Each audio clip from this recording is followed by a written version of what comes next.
Yeah, so this is the thing, because like where do you start the story of you've made $1 million in 2 years and 3 months? I knew from a very early age that I wanted to be big. Strategy is the least important thing behind making money, starting a business, whatever. What matters the most, that's what this is all about. Okay.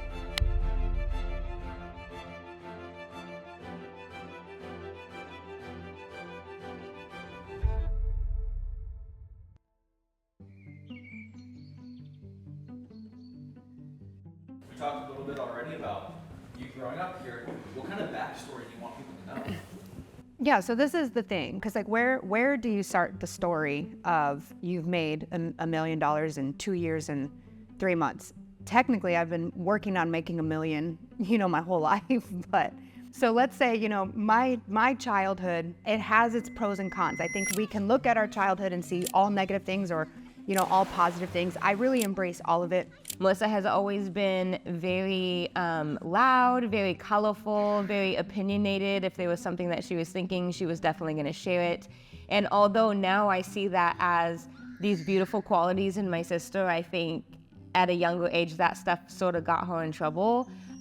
She sort of attracted some negative attention. Hi, my name is Sarah. I am Melissa's older sister by 13 months. I was a little bit more quiet, a little bit more focused on my studies, a little bit more focused on doing what was expected of me so that I could fly under the radar.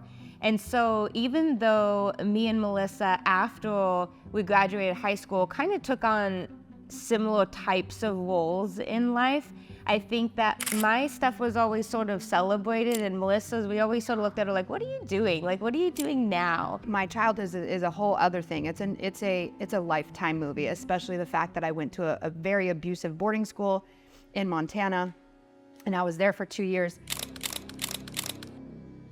There was a point in our relationship where Melissa was sent away when I was younger. I think I was maybe 15 or 16. I might have been a little older actually, probably 17.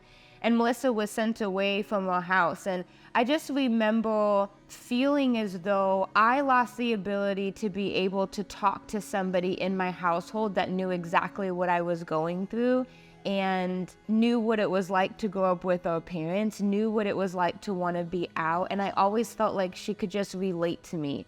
And so when she came back from being in Montana for that little while, it was like I didn't really recognize my sister. She kind of lost like that spark in her eye. She was always so unapologetically Melissa, right? Like it didn't matter what she was saying or what she was doing. She was just herself. And when she came back from being in Montana, it was almost like she cared a lot about what other people were thinking of her. It was almost like she felt like eyes were on her and that she needed to behave in a certain way so that it would be acceptable. I just want to say that my childhood wasn't perfect, that it definitely had some traumatic moments in it. But if we were to just start with, I was a person who believed I had to go to college, I had to get a good job, and this is the only way to be or to function. That is what I did. So I graduated high school, started going to college. At the time, I needed a high-paying job. So I got a job selling or doing insurance policies at a large insurance company. And I was able to make really good money while going to college. And when it was time to graduate, I had to make a decision to either stay in insurance, because I was making really good money. And the whole idea of teachers are very poor. And it was like, well, I really love the money I've been making. I'm gonna make less money if I go into teaching. So I actually tried as long as I could to do both. So I was working like 60 hours a week minimum. That's just the hours that were on the books. For teaching, I was working more like 80 hours, building my curriculum, everything I had to do for the class and the students and stuff well beyond the outside of the hours of what I was supposed to be there for. So anyway, I'm trying to do both as best I can. I find myself not in love with the school system. It sucks. And the money was not that great. So I kept going back and forth between teaching or selling insurance. I would leave schools, go back into insurance, and I just wasn't happy in one way or the other. I am a teacher. That is who I am. That is my identity is teacher. And I thought that the only way to teach was in school, because that's what I was most familiar with. And that's what, as a child, that's what we see. So teaching to me was being a school teacher. So it was difficult for me to go back into insurance and give up literally my identity, but I liked insurance. It was fun.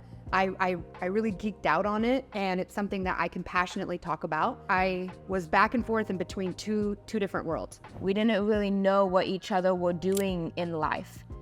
And all I knew about my sister was that she was kind of moving around a little bit, moving from relationship to relationship, moving from state to state, moving from job to job. She was sort of a free spirit and just sort of wandering around. Everything kind of came to a head in about 2017. Now, a little bit of backstory too, I adopted one of my students. Ultimately, she came to me with large amounts of traumatic experiences of her own. When we got together, it was honestly almost like two little girls. Given my experience with the boarding school situation, to me, it felt like I was a sister in arms with her who experienced being rejected by your family. I experienced being sent away, living in a place that you didn't want to necessarily live and be in. And so I kind of had this feeling that I was like helping to save her from that situation. Given her trauma and given her situation, I had no idea what I was doing. I did not realize that me, myself, had lots of behaviors, patterns, and conditionings from my own trauma. So the things that I experienced in my childhood, the abuse that I experienced in my childhood, those situations caused me to be a person who used manipulation, who used control. I did all kinds of awful negative parenting things. You know, I yelled at her. I said mean things to her, like really mean things to her. But this is what was done to me. So I assumed, like, if this is what my parents did, and every form of parent that I had, I mean, maybe, I don't think my mom really did, but my mom was also sometimes really not in the picture. So between my parents, my stepmom, my boarding school, all I learned how to be a parent was controlling, mean, you know, just I'm the authority, you must listen to me, you must obey me, and if you don't, I will make your life a living hell, because that is what happened to me.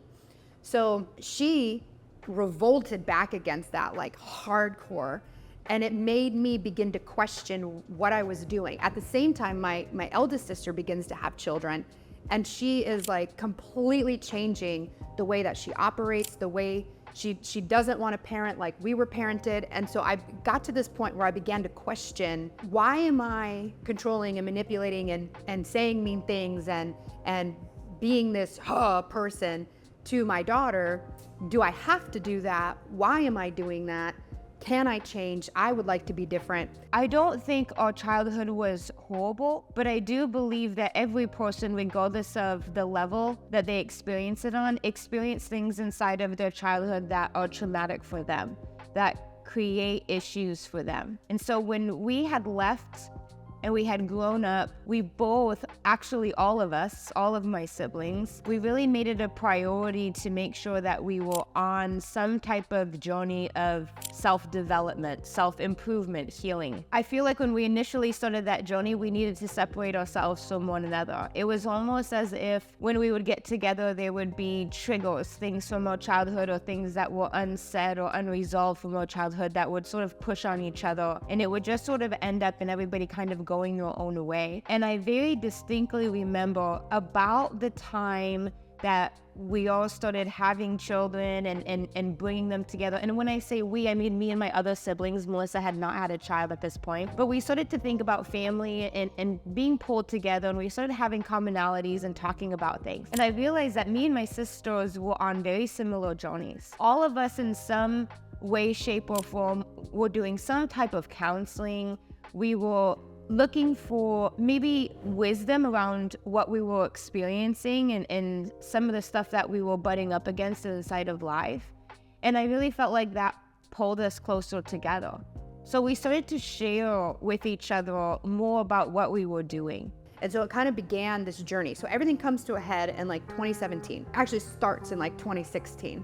In 2016, she had moved in. We did finalize the adoption, and the way that trauma kind of works is that she was now in a very safe place, and so all of the trauma that she had been suppressing comes out onto me. She attempts suicide twice in the span of 4 months, blames it on me, which I understand is just part of the trauma. I don't take it personal now, but at the time I did. I had landed what I had thought was one of my best teaching jobs. It ended up that they wanted me to switch what I was doing. The other teacher on my team was not very good. It was like his first year, and they're like, you need to switch positions or we're gonna fire him. I went from like being the empowerment teacher, which I thought was so cool. Like, I got to spend time just talking to kids about their attitude and their motivation and what they desire in their life. Then I had to go now to switch to teaching social studies, creating curriculum for 3 different grade levels. The kids absolutely hated it, and it put me under immense stress. So I'm at stress at home with my daughter, I'm at stress at work, and at like 28, 20, I don't know how old I was at the time, I'm so bad with numbers, but in my late 20s, I get shingles down the middle of my back, which is something that's not supposed to happen until you're like 60. So I have shingles down my back. I also have some issues with my cortisol. It's like through the roof. Cortisol is related to your stress. Basically, I had large amounts of stress in my body. And I had to like suck on like cotton balls so they could see how much cortisol I had first thing in the morning. I had to carry a jug around of my own piss so that I could pee into the jug so that they could analyze the pee throughout the day. I started having chronic yeast infections. I had random patches of plaque psoriasis pop up all over my body. And then they're like, you got to put steroid cream on it. And I was like, this is so crazy. Like all these things, I was like, there has to be like a root cause. I must have like some crazy disease or something. And so I go to the Mayo Clinic and I tell them all the things. They run some tests, they do some things, and they're like, you have high functioning anxiety and you're very stressed out. This is a meditation CD and this is what you need. And I was like, I was so mad, but I probably should have started listening to that meditation CD. I probably would have been in a better spot. I mean, this is like the dumpster fire of all the stuff. And in fact, even at this time, I had a boyfriend who I thought like, oh my God, like, this was like the best. Up to that point, this had been one of the best relationships I ever had. And he just flat out ghosted me. Didn't communicate with me all, didn't talk to me. I literally thought he was dead. All of this is happening all at once. And and then my grandpa dies. And I have this moment where I'm like, is this gonna be my life? Seeing my grandpa die, seeing his life over, and knowing that I could die. Because honestly, when I was younger, my grandma died, but I was so young that I didn't know it. I really did not experience many deaths in my life. I knew of other people dying, but nobody really close to me dying. So when my grandpa died, it like something shifted in me and I was like, my life needs to look different. My life needs to be different. I don't want to be stressed out anymore. I don't want to have patches of little plaques, psoriasis all over my body. I don't want to have these yeast infections. I don't want to have to suck on cotton balls and pee in jugs. Something has to change. So with my daughter, ultimately it was decided that she needed to be placed in a residential treatment. I did not have the correct experience or knowledge to be able to manage her trauma, in addition to the fact that I had my own that I just didn't know about or was aware about at the time to really understand how it was, impacting each other. So she goes into residential treatment and I decide to minimalize my entire life. I sold everything that did not fit into tubs, into my vehicle, other than my bed. I moved my bed to my friend's house. I canceled my lease. I'm so grateful the apartment let me go. Like they knew this, there had been 3 or 4 times the police were called with my daughter's situation and I. So when I went to the office and said, can you just let me go? They're like, yeah, they probably didn't want the police. So anyway, they broke my lease, which was amazing. I move into my friend's living room. I only have a curtain for privacy and just enough space to rock around my queen size bed, and everything I owned went under the bed. And I finished out the school year. I didn't want to just abandon the kids. So this was going on in April or something. And then I finished out the school year sometime in June. And then at that point, I'm like, I'm free. I'm broke and stuck. I'd rather be free and broke. If I'm gonna be broke, let me at least be free and not stuck anymore. So I didn't necessarily worry about income. I had a couple of paychecks from teaching that I knew would come in, and I figured that I would figure it out eventually. I didn't stress too much at that time. And I did hook up with an insurance company where I could start selling life insurance remotely. And so I was like, okay, I've got a plan. Seeing my grandpa die really inspired me to want to help people with life insurance. I was like, I'll figure it out. That summer, I pack everything into my car other than my bed.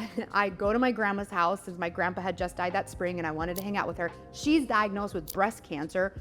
The same week that my grandpa died, she got that diagnosis. So I was like, I'm gonna go up there and help her. My daughter's in residential treatment, so she didn't want to see me anyway. So I left her in Arizona, and I just spent the summer being like a teenager. Like, it was a complete reset.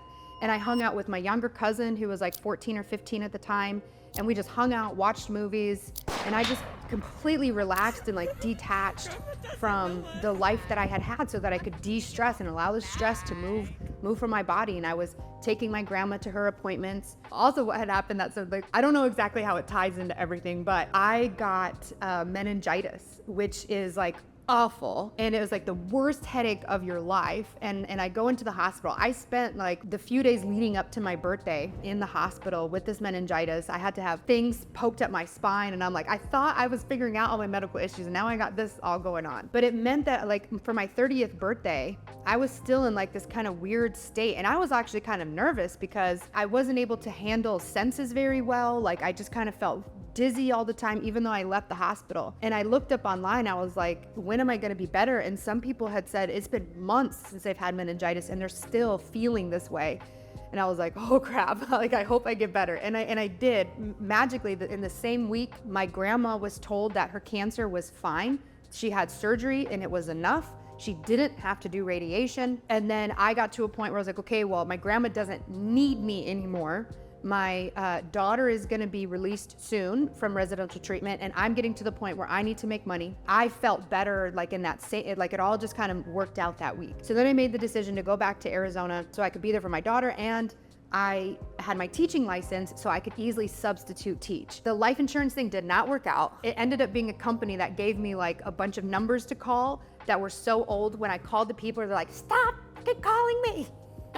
So that did not pan out for me. So I was like, okay, well, I'm gonna go do what I know how to do. I started substitute teaching because I already had my certification for that. I started driving Lyft and Uber, anything that would allow me to sustain myself without feeling like I was trapped into something. Then, and so I'm online and I'm like searching insurance jobs and teaching jobs kind of at the same time. I was trying to see if maybe there was a corporate company that I could work for. I was really opposed to like going back to a job, but I needed money. I needed to take care of myself. But I had already kind of put myself in this frequency of freedom. Like, I want to be more free. I want to experience more freedom in my life. I think like energetically, I was in alignment with a lot of freedom. One of the jobs that popped up was teaching the insurance exam.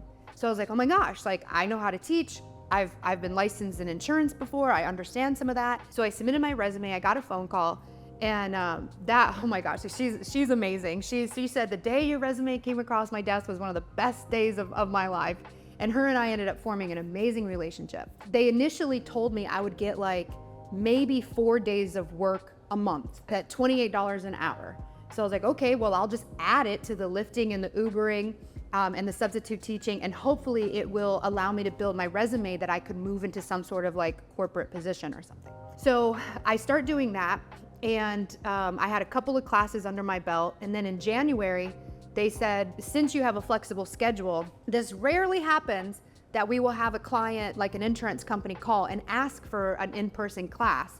But they asked for one. Are you available to go fly out? I said, absolutely. So I go fly out. I teach the class, knock it out of the frickin' park, 100% pass rate, which is totally unheard of. But what's interesting is like, I'm an actual teacher, whereas most people who were doing this were just licensed insurance agents, not teachers. So I'm actually able to teach the material in a way that people understand and make sense, and 100% pass rate. Once that happened, and the company that I was working for saw that happen, they're like, holy crap, all the salesmen, we're like, we've got to call every client, get them on the books for a live in-person class, get Melissa out there and get the contract back with them. They had already lost numerous $100,000 contracts because the classes weren't working out, the material wasn't working out. And so they're like, Melissa is our ticket. So I went from being told I will work maybe 4 days a month to literally flying all around the country every week, every other week. I was always going somewhere. And I was able to experience this freedom that I wanted in my life. I was making, $28 an hour, which was quite a bit compared to like my teaching salary. And then they also paid me every day of travel. So like the day there and the day back, I was making travel money, and all my food and everything that I needed was on a corporate credit card. So it was super sweet. And I ended up doing this for like 2-3 years. So from 2018 until 2020 when COVID happens. And then I am like stuck on a computer and I am able to like do some stuff, like I make some PowerPoints and I do some things for the company, but I end up kind of staying in this position where I wasn't doing much. When COVID hits, the dynamic of life sort of shifted and changed. It was almost like you couldn't numb yourself with the outside world anymore. You couldn't interact and have shallow interactions with strangers all day. You either sat at home by yourself or you started to connect more with people that you already had relationships with. And so that's really what started to happen was during COVID, me and Melissa just started communicating a lot more. We started connecting a lot more. We started talking to each other about what was going on. Who else were we gonna talk to? All of our businesses were shut down. You know, you couldn't go out, you couldn't have lunch with your friends. And so we just started talking more and she started telling me about, you know, what was going on inside of her life. She started talking about these major shifts that she was experiencing. She started to share with me some of the things that she was realizing when she was sitting with herself. She would go on these walks and she would have these epiphanies and she was sharing things with me. And we were just encouraging each other in that. I think both of us were in an interesting state where we had been raised in a religious home. And there were things that we were taught inside of that religion that rang true for us, but there was other things that didn't. And it was beyond, you know, when you're a child and there's a game that you're learning, for example, and there's rules to that game, sometimes you have that outlook of like, but I don't like this rule and I wish I could change that rule. And some people have that sometimes when they're looking at religion, but it wasn't like that. It wasn't from a space of there's things about this that I don't personally like. There was things that we were facing that just didn't feel true, like it felt like discord. And so we were both in this place where we were really questioning, like, who are we? Why do we believe what we believe? Why do we make the decisions that we make? Why did we choose the partners that we chose? Why are we in the professions that we're in? Like, what actually is going on here?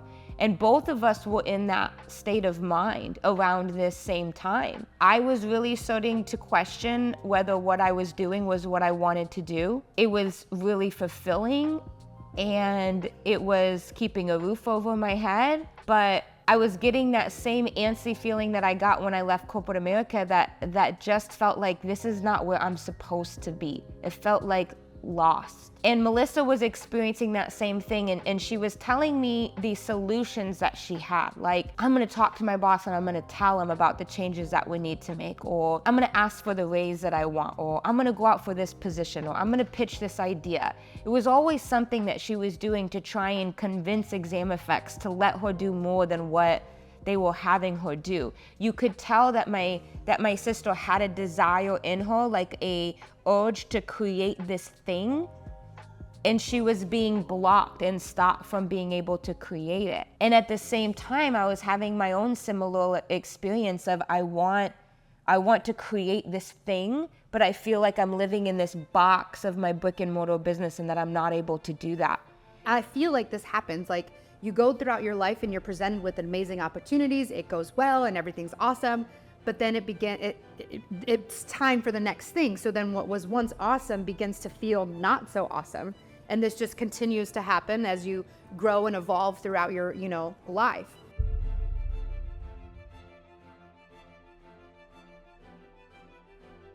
I had created so much business for the company that they had to hire way more instructors than what they had. When I saw her, it's almost like I knew this girl would change my life.